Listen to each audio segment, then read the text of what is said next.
मकर संक्रांति के बाद ही खरमास खत्म हो जाता है और तमाम शुभ कार्य शुरू हो जाते हैं।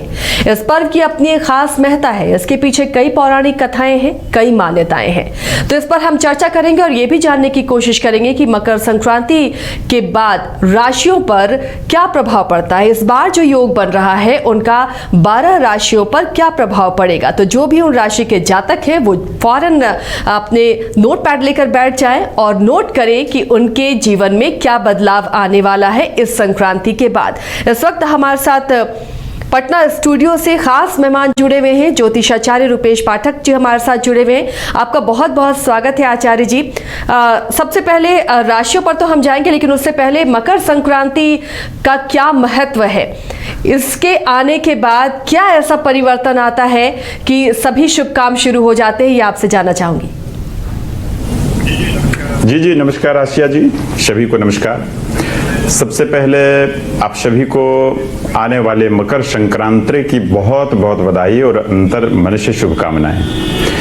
ये मकर संक्रांति एक ऐसा अवसर और एक ऐसा विषय है कि जिस तरह से कहते हैं कि भगवान सोए हुए रहने के कारण कुछ शुभ कार्य नहीं हो पाते हैं, जिसको खरमास भी लोग कहते हैं। खरमास में कई बार देखा गया है कि आध्यात्मिक कार्य वर्जित नहीं होते हैं, लेकिन कुछ शुभ कार्य जो है जैसे विवाह, यज्ञोपवीत, मुंडन इत्यादि बहुत सारी चीजें हैं वो वर्जित हो जाते हैं। तो ये खरमास समाप्त होने के बाद जैसे सूर्य जो है मकर में प्रवेश होते हैं तो ये आपका मकर संक्रांति समाप्त होता है उस दिन। मकर संक्रांति के बाद सभी शुभ कार्य आप कर पाते हैं और बहुत सारी चीजें जैसे विवाहिक योग, विवाहिक दिन, विवाहिक तिथि, यज्ञोपवीत, मुंडन इत्यादि बहुत सारे जो संस्कार हैं फिर से आपके बिल्कुल मार्ग प्रशस्त हो जाते हैं और आप पुनः उस कार्यों को आप आगे लेके चल सकते हैं।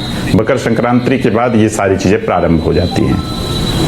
आचार्य जी, क्या इस बार कोई खास संयोग बन रहा है जिसका राशियों पर प्रभाव पड़ेगा, या तो सकारात्मक या प्रतिकूल? जी बिल्कुल आसिया जी। अगर मैं सबसे पहले बात करूं मेष राशि, तो मेष राशि वाले जो 2024 में कई बार जो है देखा गया है कि मेष राशि वाले के काम बनते बनते बिगड़ जा रहे थे। उस क्रम में देखा गया है कि काफी परेशानी और काफी चीजों में प्रयास करने के बावजूद भी उनको सफलता नहीं मिल पा रहा था। तो मकर संक्रांति के बाद उनके काम बनेंगे और बेहतरीन बनेंगे। वो जो सोच नहीं पाए थे उससे बेहतर उनके लिए होगा। उनके लिए हमारे लिए एक छोटा सा खास टिप्स ये होगा कि वो प्रत्येक दिन स्नान करते समय थोड़े से इत्र उसमें जल में डाल दें और स्नान करें, और स्नान के उपरांत अपने पितरों का ध्यान करके वहीं एक बार जल गिरा दें। पितरों का ध्यान करके उनको उससे विशेष फायदा मिलेगा और काफी उनके कार्य में गति और प्रगति दोनों होगी।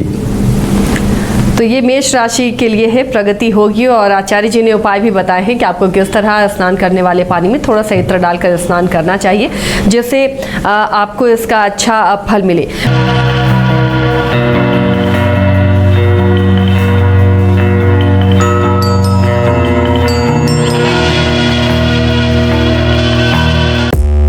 पांच राज्य, 61 शहर, 150 प्रोजेक्ट और एक वास्तु विहार। नई सोच, नया घर। बनाए रखिए अपना प्यार, सेवा में है वास्तु विहार।